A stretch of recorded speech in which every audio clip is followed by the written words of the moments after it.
At 9:53. Well, he's an old lame.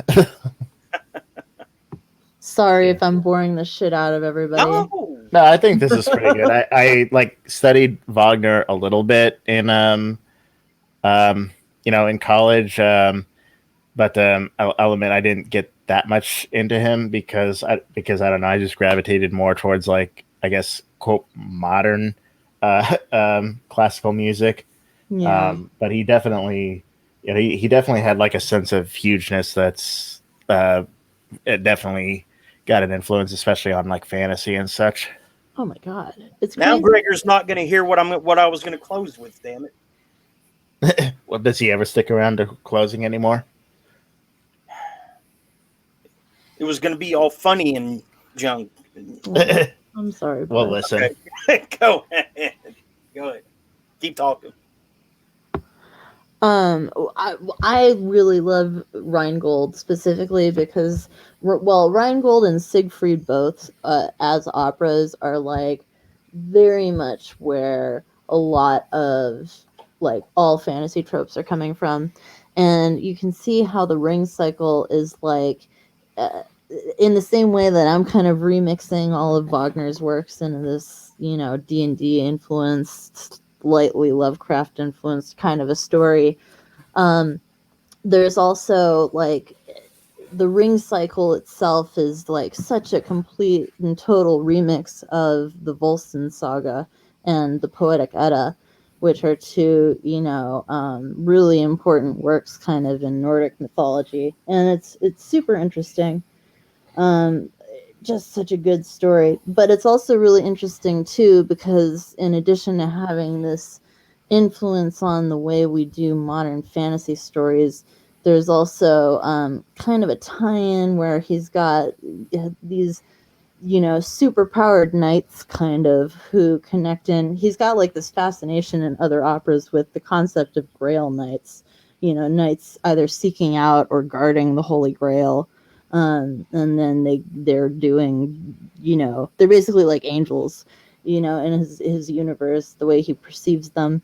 And it's just, it's like the more you watch these operas, the more kind of you see the themes across all of his work. It's kind of like how when you read a lot of Philip K. Dick, you notice like the omnipresent, kind of manic pixie dream girl with dark hair and, crazy intense eyes who's in like all of his novels, or the various motifs concerning reality. The motifs that Richard Wagner works with, I think, on a metaphysical level, are very appealing to me. So I think ultimately that he just like really has a deft touch when it comes to these things. And that's what I like about him most. Thanks for coming to my TED Talk. You're making me want to revisit Wagner. No, I think it's like, oh God, I was crushed emotionally and mentally by the end of the ring cycle. I didn't know how it ended. So I was just devastated. It was so sad because I was also, I'll tell you what, I feel like everybody fucking wants to talk about how Richard Wagner was anti-Semitic, and it's like, okay, but I think even more important than separating the art from the artist, it's like, I think when you are analyzing a piece of art, you are responsible for the themes that you find in that piece of art. And I find nothing but metaphysical themes. I don't find anything anti-Semitic in Richard Wagner's works. And I think it's, super frustrating when people want to fucking cancel the genius who wrote like the Wedding March that everybody wants to use. It's like, wait, what did Mendelhosen do? I couldn't tell you. Exactly. Well, most of the people who will repeat stuff like that about a particular artist, because they've heard that about them, they've never actually watched or listened or read their works. So it's just hearsay. Right. It doesn't even rise to the level of, I think what you're saying is honi soit qui mal y pense, which is, a French saying for, if you think it's, perverted, you're the one who's perverted. Right. It's so true. It's yes, I completely agree with that. And it's like, for me, when I look at Richard Wagner, I feel like he was such a fucking feminist.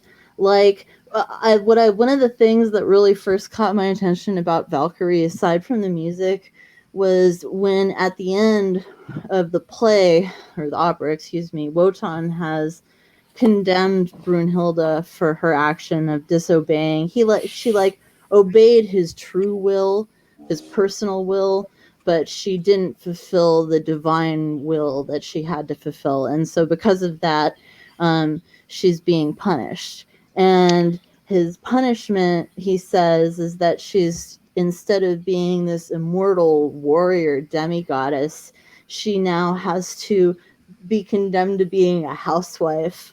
And as he says this, all the Valkyries are like, oh my God, don't anything but that. Why would you make her do that? And the exact, phrasing he says is, Right. and she'll have to sit and spin by the hearth, derided by all. And so, Yeah. there's also a scene then in Sigfried where Sigfried comes and gets her from the top of the mountain, and he literally disempowers her by removing her armor. At first he sees her and he goes, oh, that man is passed out. And he goes over and he looks at her, and he's never seen a woman before. And he says, this is no man. he starts to, and he disempowers her, and he takes off her armor, and he claims her for his wife. And then later Brunhilde is just terribly, betrayed and destroyed by the consequences of this. And to me, it's like a very feminist play. Go on, Ben. Sorry. Well, I was going to say, do you think that's like Wagner's own point of view, or do you think that's him sort of trying to translate the gender norms that he found in those old works onto the opera? Well, I think it's a little bit of that, but I think also taking the sum total of his plays, I think one of his biggest things in life that he really struggled with, that's like a typical Catholic struggle, is kind of sexuality and wanting to have a pure love that is that's why I think Parsifal is like this culmination of his work. And why, so to me, let me get out my chalkboard and my corkboard covered in yarn. I feel like Tannhauser is truly the perfect Wagner play, because it accomplishes in a breezy 4 hours what it takes the Ring Cycle and Parsifal together to accomplish in about 30. And I feel like Tannhauser is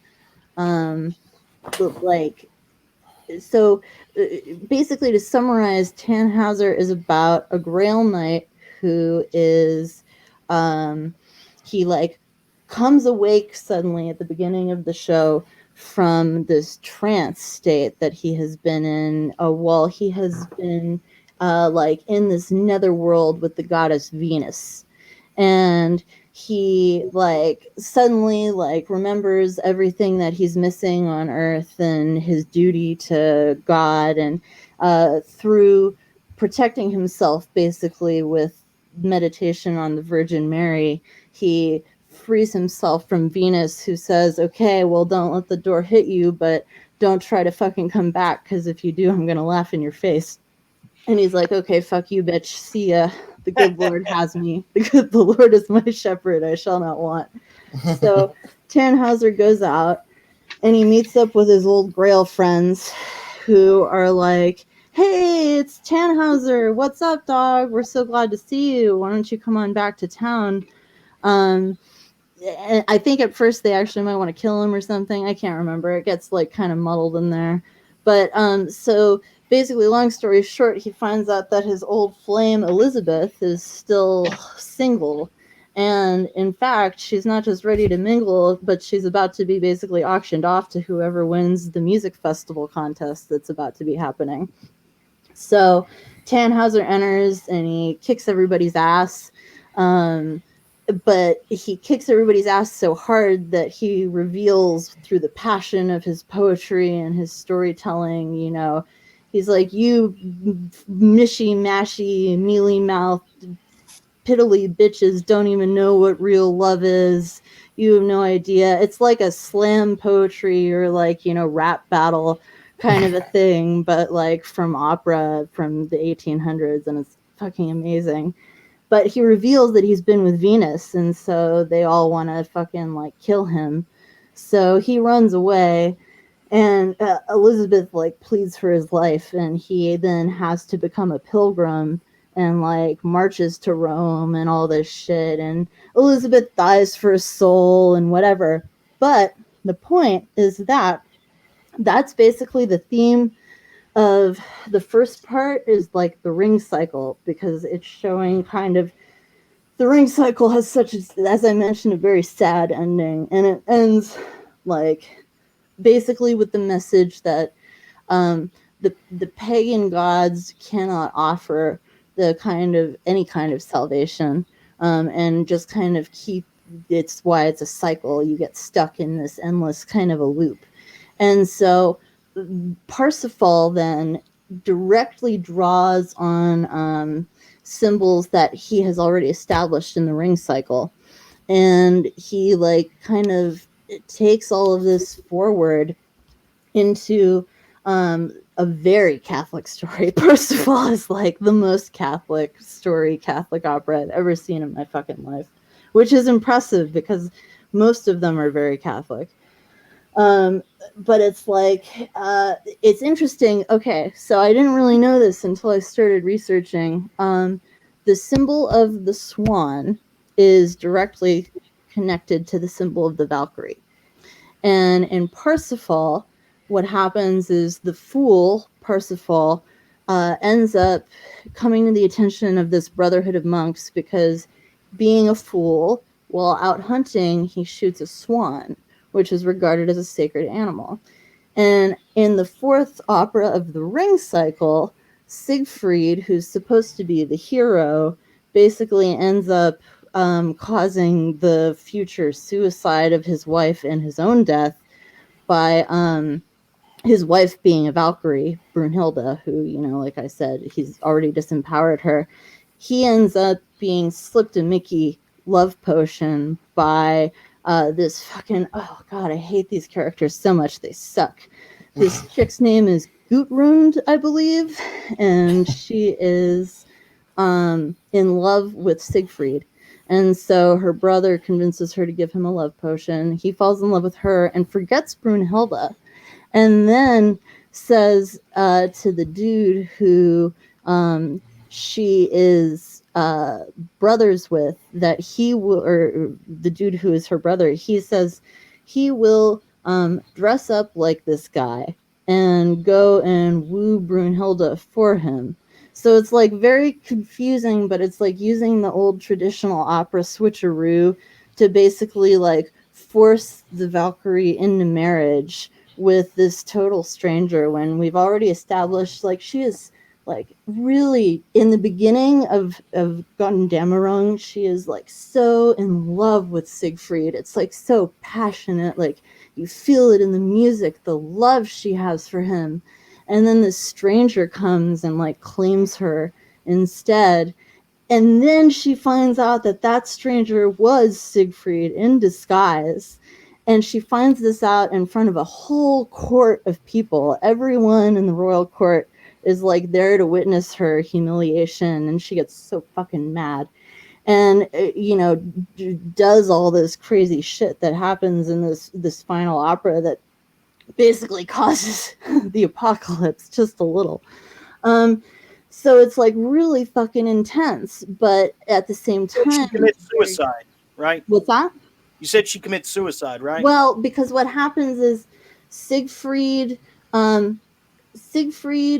goes on a hunting trip with his new wife's brother well, they're both the brother, but one is the half brother because he's like a warlock who is the son of the original warlock who created the ring out of the Rheingold in the first opera. So these are like the Spark Notes.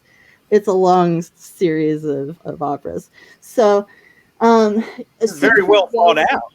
What's that? This is almost like the birth of the concept album in a crude manner. It is. It's like it is. That's an interesting point. It's absolutely operas. Well, they call them rock operas, right? You know. Mm-hmm. Yeah.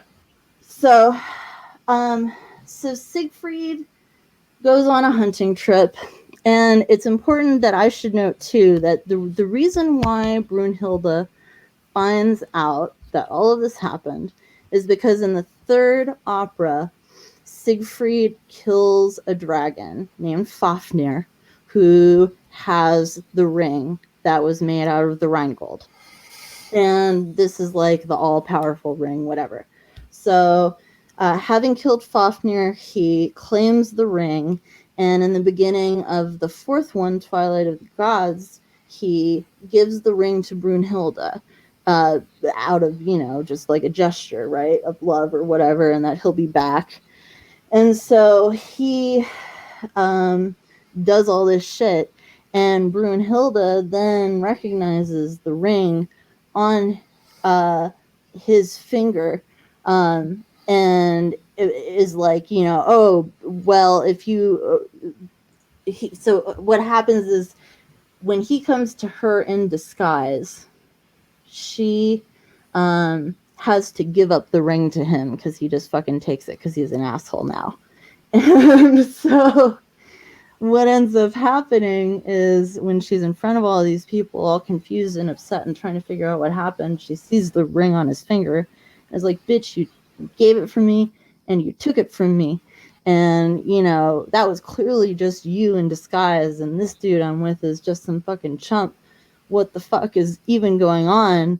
And so Sigfried is like, I have no idea what she's talking about. Clearly, she's just very upset. You know how women are. Well, Ha ha ha.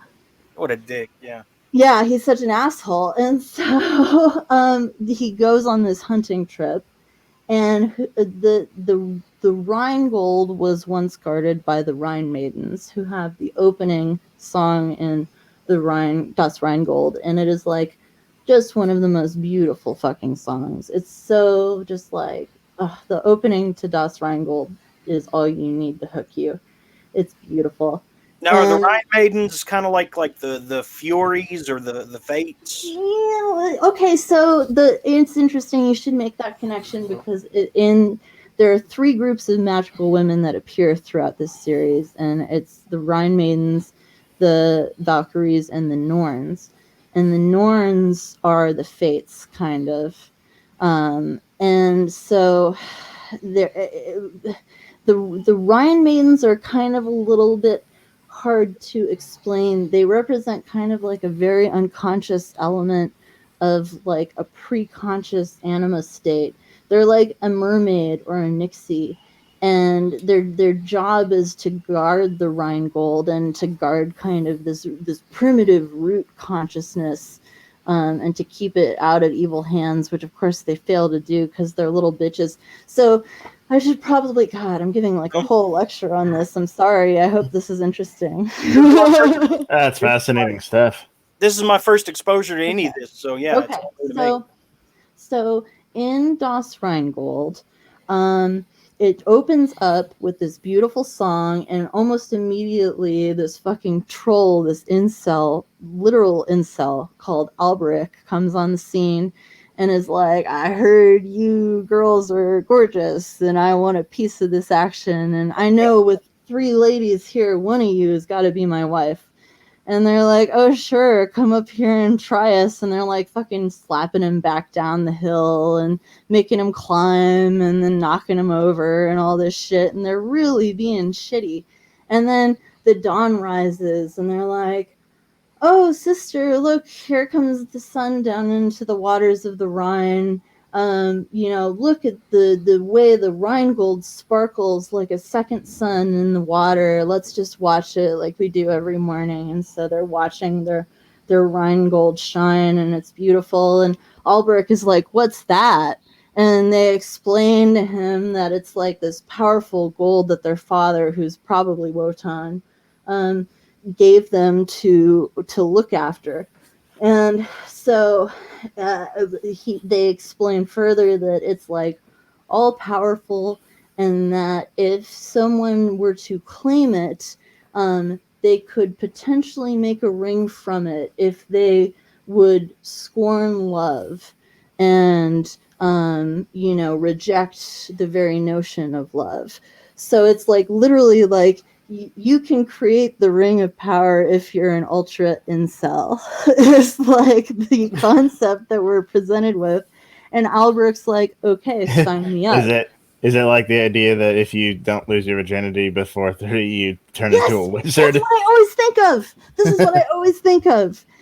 And it's interesting, it ties back into Parsifal, because in Parsifal, the main villain is named Klingsor, and he is a warlock who lives in a tower, who is the only man who is immune to the sexual wiles of the crazy, like, wandering witch woman named Kundry. Succubus bitches be stealing my power. Well, yes, because he castrated himself to try to gain more power.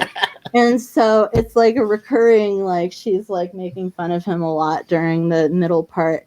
But it's very interesting. It's like this idea, it is very much like the meme. So it ties back into with Parsifal, because ultimately the message I perceive in Parsifal when it comes to love and the solution that he proposes is the kind of sacred love model, the celibate sacred marriage that is kind of described by the emotional, mental, spiritual, but non-physical union of the Mary Magdalene and Christ. So I think that's really kind of the central kind of solution, because like I said, the feeling I get was that Wagner was very plagued kind of by sexuality. And so I think Parsifal, and then, in my opinion, to a slightly more successful extent, Tannhauser kind of explains is this, spiritual solution to love. And in the same way, then the ring cycle is just, what really brings people's downfall, especially like this whole thing is because of Wotan cannot keep it in his fucking pants. So it's interesting because Fricka, his wife, has Valhalla built because she's hoping that having a luxurious castle will keep him at home and keep him from roving. And literally, as a result of the events of the first entry of the ring cycle, he ends up cheating on her with this prophet woman who shows up near the end of the opera and begets 8 daughters, the Valkyries. So it's really interesting how it's very much like the specific downfall of the pagan gods are Wotan's lust for like every woman he fucking meets.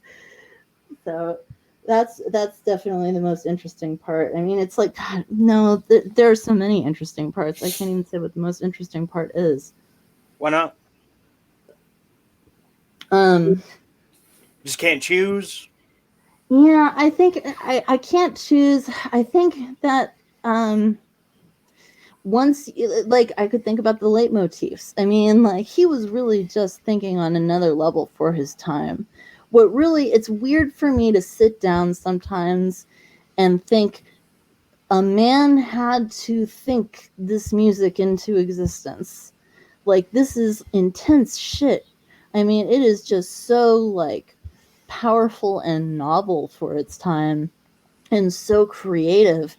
And, like, the leitmotifs had been used before, but the way he used them to literally just tell the story with the music, in the music, is so interesting in like almost a synesthesia kind of way, where you have this crossover of the senses. Wow. And like just listening to the music, even if you don't know German, Like when I listened to Valkyrie, I was thinking about this. The first overture is like so intense, like you can hear the character like running through the woods and trying to escape his pursuers, and you can feel the trees whipping past, and it's like just great. And there's like this great part two, and this the beginning of the second act where it's like you're coming to Valhalla finally, and it's just like, or at least to where Wotan is, and it's like you can just feel the turn in the music, and it's so powerful and so great. And then that's the first time we get to hear the Valkyrie leitmotif too, and so it's really like, oh yeah, it's so good. It gets me every time, man. I mean, It's so good. do you think that Tolkien was inspired by this? He Yeah, probably was. absolutely. I was definitely, I think Tolkien is like the number one person who has been really deeply inspired by the Ring cycle. You can really see it. Like Alberic has a lot of parallels with Golem because he ends up cursing the ring. It gets taken from him by Wotan because Loki convinces him.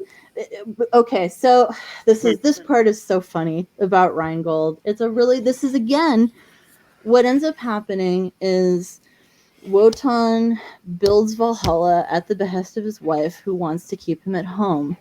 And he has two giants build Valhalla for him, Fafnir and another guy, the brother. Gungan. And in exchange, he promises his Fricka, his wife, he promises his wife's younger sister, Freya. And so the time is coming for payment, and Freya is like, you've got to do something. And Fricka is like, what the fuck, husband? Do something. Like, why would you promise my little sister as payment for building her house?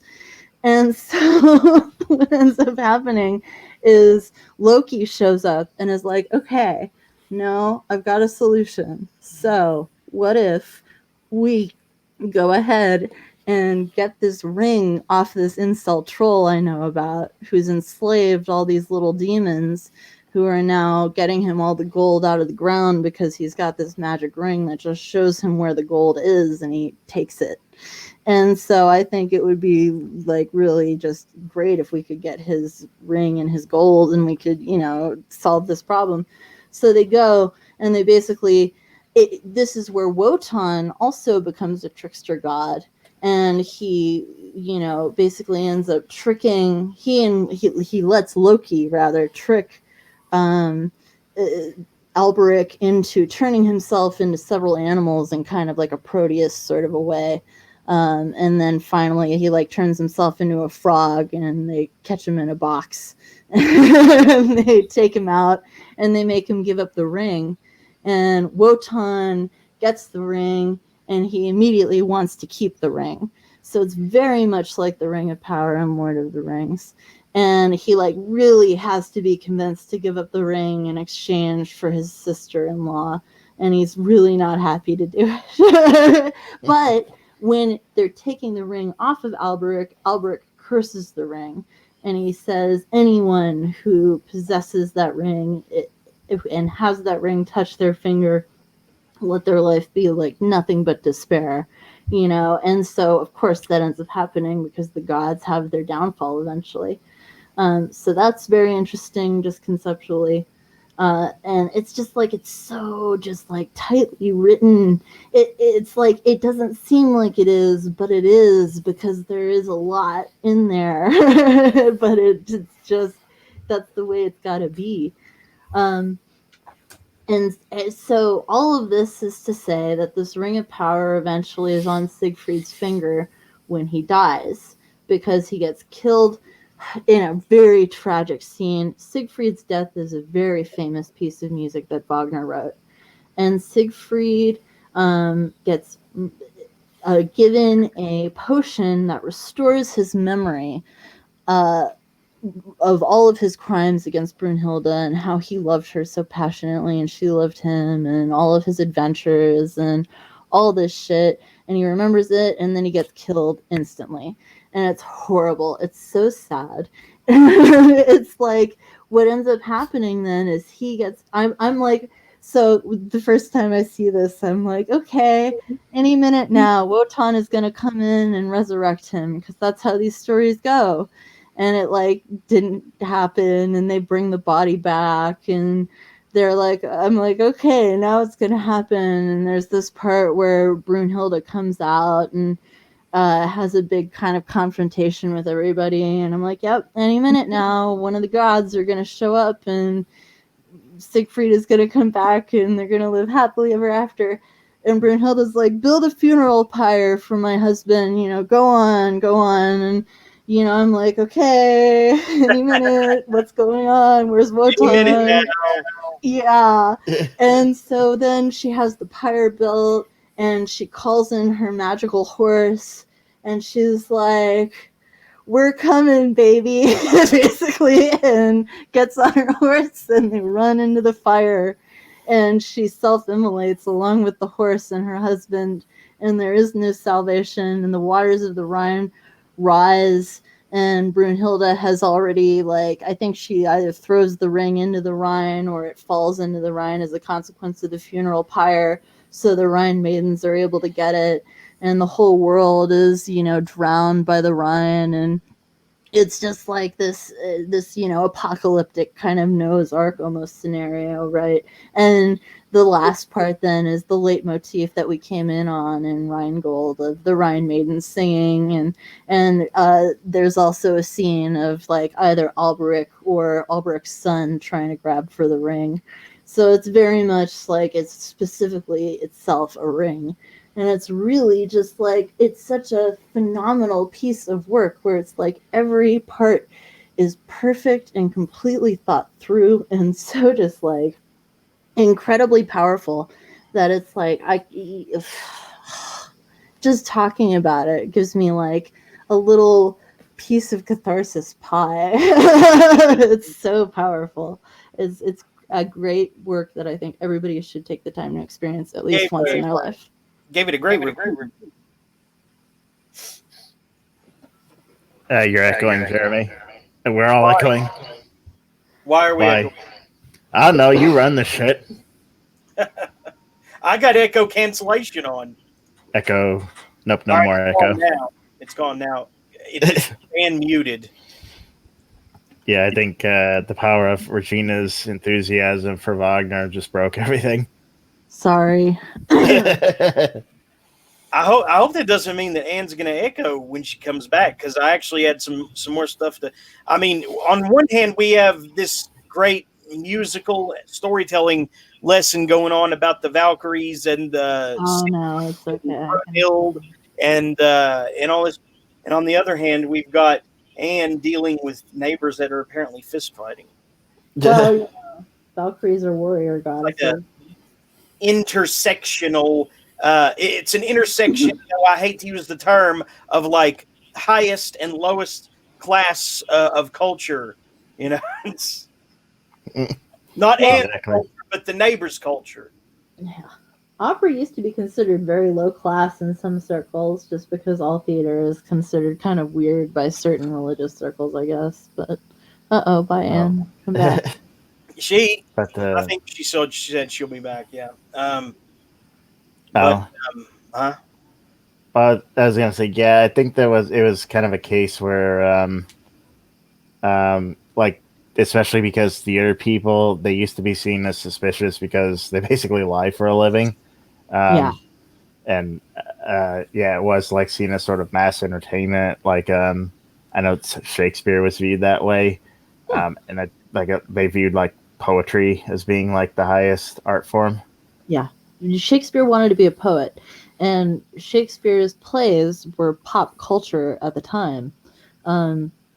So I think that's really kind of interesting, because I think now they're considered very highbrow, but you go back and you read them. He's considered the greatest writer in the English language. Yeah, of course. Yeah, he's definitely the greatest, but it's they're not always very highbrow. Especially the comedies, they can get very raunchy. Hi, Anne. Welcome back. Hello. Hello. Hey. The wild Napa hair, it's a good look. Very witchy. Yeah. And the honeybee eye glasses, those are cool too. I think those They are look called like cat eye honeybee glasses. eyes. I don't. Those are called like cat eye glasses, I think. Oh, okay. Well, that too. I kind of do look like a bee. I actually had to, as A Jeremy bee's mentioned, I tired had of to cut everyone's out. shit. Oh man, A bee's no, tired no, of everyone's shit. no. Well, Regina convinced me that I need to like read the libretto for Wagner while listening to the music, and then I realized, you know, I know it's about the journey, but I kind of don't want spoilers, and I need to figure out whether I'm about to be killed. So I stuck my nose out, and the reason it sounded so chaotic was because I didn't hear a word. neighbors.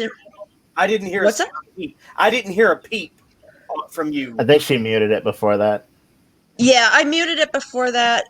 Well, I muted it because I was afraid I was causing the feedback, but also I just wanted to figure out what was going on. And simultaneously, my neighbors in my building were punching each other. The neighbors in the building across the swimming pool were having some kind of screaming fight. And then my neighbor next door has legit got somebody fixing her sink. So it was just like all this noise. I was like, okay, some of this has to be the people downstairs coming to kill me, right? So I better go check that out. But no, it's all nothing to do with me. Two separate fights going on. Yeah, two separate fights and the handyman banging on shit. The banging sounded the scariest, but that's actually somebody doing something that's normal. Productive, constructive. Yeah. Yeah, which is kind of strange here. But I'm glad Regina sounded so passionate about what she was talking about it, but secretly I'm glad I missed some of it because I actually want to, experience the artwork in real time. But I'm glad to have your perspective on it. No, definitely you should, and I feel like I was really gratified by going in completely blind, and it's hard. I try to describe things as spoiler free as I can, but it's like the more you want to talk about the symbolism of the various things in the ring cycle, the more you have to like explain about the plot until you just explain the whole fucking thing. So I totally understand, but it's like I would recommend the libretto translated by John Dethridge. I think he really mastered the poetry of it in the English language, and also he describes things in a very kind of mysterious way that kind of gets at the heart of the mysticism elements of the story a little bit more than I think the translations that I've seen on the Met subtitles do. So I think that's why it's worth reading that one above just. Well, I think the first couple of times it behooves you to watch the Met subtitles because it does. It's the same story and it's the same. It just doesn't have quite the same like wordplay to like make an esoteric point that the Dethridge version kind of manages to have. Right. Where the fuck do they get off charging $100 for it, though? I mean, it can't be that good. God, Oh wait, Probably no, an academic book. Couldn't there just be a version on YouTube to listen to or watch or whatever? Oh, there probably is. If you look around. Well, the other thing too, Jeremy, is that the Met Opera app, if you have, I think it can be gotten on anything.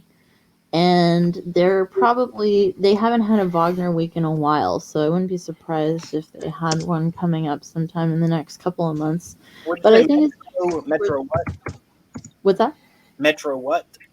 It's the Met Opera app. The Metropolitan Opera House has an app, and they are having a thing where every night they have one free opera that you don't have to have a subscription or even an account for.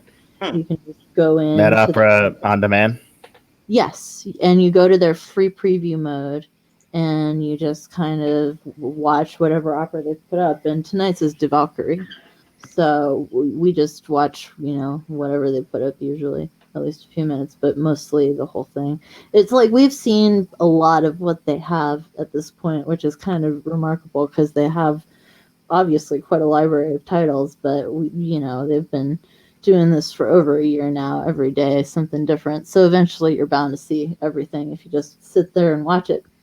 But so I think that's a great way to watch it. And like I said, they'll probably have a Wagner week soon where it's like, eventually somewhere in that week they'll have day 1 is Rheingold, day 2 is Valkyrie, day 3 is Sigfried, and day 4 is Scott and Damerong, and that's always an exciting thing. And usually then they top it off with Parsifal, so you can watch the whole thing and kind of like really see how it's like the complete sum total of the thought equation that we're being presented with is the ring cycle plus Parsifal, kind of. I thought that you would already be all over this, Anne, because you're into the high culture French, European art stuff. Yeah, there's a lot of that shit though. Well, I thought you were more into like Greek theater. Yeah. I mean, there's a lot of centuries of that shit. I should have said. It's physically impossible to even, keep up with everything from ancient Greece, like classical Greece, through the Hellenic period to the Rig Vedas to the. Basically, you could spend a whole lifetime on the shit that you would have to master just to be a really good ancient classics professor, much less read everything in the universe. Yeah. The Odyssey. Don't you think it's odd that Homer, not Homer, Odysseus gets abducted by 2 different supernatural chicks at some point, or held hostage, more like, not abducted. But it's like, because he's okay. So my father is a classicist, and he has always told me, kind of tongue-in-cheekily, that there are 2 different versions of the Odyssey: the one that Odysseus tells Penelope, and the one that he tells his friends at the bar. And I feel like really we have to read between the lines, and when he's being held hostage, wink, by these dames, I think he's really having kind of these, liaisons, and he's like, "Oh, honey, God, it was just terrible. She just held me on her island for years. She threatened to turn me into a pig if I didn't. Don't you understand? Yeah. You don't want that from me, do you?" So I feel like it's that. Have you guys read Mary Zimmerman's play version of the Odyssey, or seen it? No. Oh my God. Mary Zimmerman Bradley? It's just Mary That's it. She's a sci-fi author, isn't she? And fantasy, but yeah. I don't know. Okay, and a child molester, but let's not go down that road. That's what I was going to bring up. But yeah, this is a different one she's talking about. So Mary Zimmerman, actually, it's very interesting because she has directed several productions that are live on the Met's Opera app, which is so interesting because she also directed a couple of things for our theater at the Oregon Shakespeare Festival. And foremost among those things for me, because it's the one that I was blessed with the opportunity to see, was her production of The Odyssey, which the script, you can just get it from Amazon or whatever, but it's so good. It really, to me, condenses the spirit of the story and delivers it in a really wonderful way. And the way she does the sirens is super fucking conceptual and fantastic, where she has these 4 chairs across the stage, and each one of them has a hot woman in a different archetypal costume, like a Girl Scout and a cheerleader, and a school marm kind of a person, and one other one I'm not thinking of. And they're saying all these things that men want to hear, just your dick is so big, everything you say is interesting to me, and all of these different hilarious things that are just stereotypical things that men would want to hear from a woman. And they're saying it, chanting it in this rhythm that's just it's so great. It's so hard to describe the experience, but it's really just funny, but also interesting. It's the whole play is very much like that. But overall, I think it's just a very interesting, very loyal adaptation of the Odyssey. She also has a version of the Metamorphosis by Ovid, which is really interesting, Cool. and really beautiful. And then there's she's got a bunch of different fairy tale ones, and I think she has a Jason and the Argonauts one that I've read too. So she's got quite a library of classical titles and classical plays that she's written and produced, and she's just like super amazing, super interesting, worth checking out if you're interested in the stories. Can anyone do justice to these old legends and fables and works of art today? Because I saw that steaming hunk of shit on the screen. That was the last King Arthur story. It was pathetic. Well, I mean, when he learns to wield Excalibur, it does a fast forward. He kills giant rats in the forest or some shit, and it fast forwards to like a little bit later or something. It was a horrible representation of King Arthur. I saw that one adaptation of Beowulf, and I thought that was all right. Was it? I haven't. You mentioned that movie in Nussclum, don't you? Yeah. Okay, I remember that scene where Lester comes out all excited and pretending to wield a sword. That's a pretty funny scene.